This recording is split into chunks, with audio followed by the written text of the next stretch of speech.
একটা সময়ের কথা, একটা গভীর জঙ্গলে একটি বড় হাতি আর একটি ছোট্ট বাঁদর থাকত। হাতির নাম ছিল গজরাজ আর বাঁদরের নাম ছিল টিঙ্কু। গজরাজ ছিল জঙ্গলের সবচেয়ে বড় আর শক্তিশালী প্রাণী, কিন্তু তার মনটা ছিল সোনার মতো। অন্যদিকে টিঙ্কু ছিল ছোট্ট, চঞ্চল আর ভীষণ দুষ্টু। গজরাজ আর টিঙ্কু ছিল খুব ভালো বন্ধু। কিন্তু টিঙ্কুর একটা অভ্যাস ছিল, সে সবসময় গজরাজের সাথে দুষ্টুমি করত। গজরাজ কখনোই টিঙ্কুর উপর রাগ করত না। তার কাছে টিঙ্কুর দুষ্টুমি ছিল মজার আর আনন্দের। একদিন সকালে টিঙ্কু একটা দুষ্টুমির পরিকল্পনা করল। সে ঠিক করল আজ গজরাজকে একটা মজার ফাঁদে ফেলবে। সে একটা বড় বেলপাতা এনে তার উপর মধু মাখিয়ে রেখে দিল। তারপর সে গিয়ে গজরাজকে ডাকল। গজরাজ, তোমাকে একটা মজার জিনিস দেখাতে চাই, টিঙ্কু বলল। গজরাজ বলল, কি দেখাবে টিঙ্কু? টিঙ্কু উত্তেজিতভাবে বলল, চল আমার সঙ্গে। গজরাজ টিঙ্কুর সাথে গেল। তারা বেলপাতার কাছে পৌঁছাল। টিঙ্কু বলল, এই দেখ গজরাজ, এখানে কিছু সুস্বাদু মধু আছে। গজরাজ মধু দেখে খুব খুশি হল। সে ভাবল, টিঙ্কু তো আমায় ভালো কিছু খেতে দিয়েছে। কিন্তু যখন গজরাজ মধু খেতে গেল, তখন সে দেখতে পেল পুরো মধুটা বেলপাতার উপর লেগে গেছে। আর বেলপাতা তার মুখে লেগে গেল।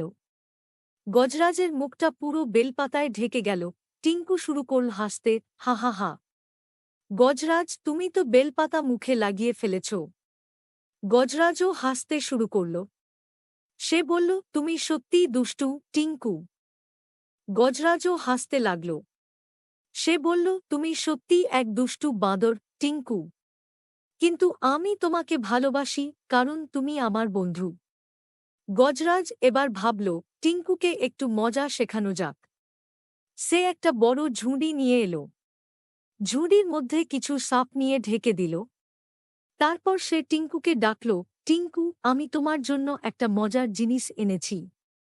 টিঙ্কু ভাবল, গজরাজও এবার দুষ্টুমি করবে মনে হচ্ছে। সে গজরাজের সাথে গেল।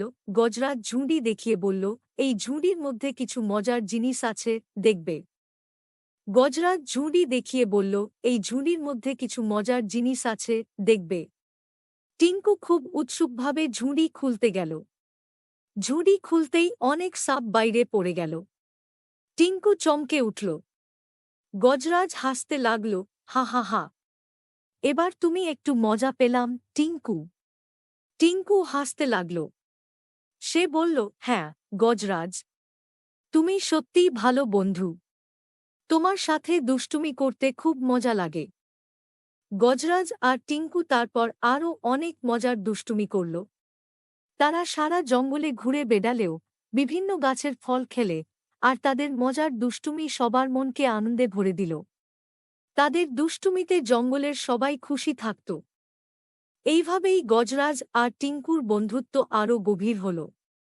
তারা বুঝল, দুষ্টুমি আর মজা করার মধ্যে দিয়ে বন্ধুত্ব আরও মজবুত হয়। তাদের গল্প সবসময় জঙ্গলের প্রাণীদের মনে আনন্দ এনে দিত, আর তাদের বন্ধুত্বের গল্প সবাইকে শিখিয়ে দিত, সত্যিকারের বন্ধু কখনোই একে অপরের ওপর রাগ করে না, বরং দুষ্টুমি আর মজার মধ্যে দিয়ে তাদের বন্ধুত্ব আরও মজবুত হয়।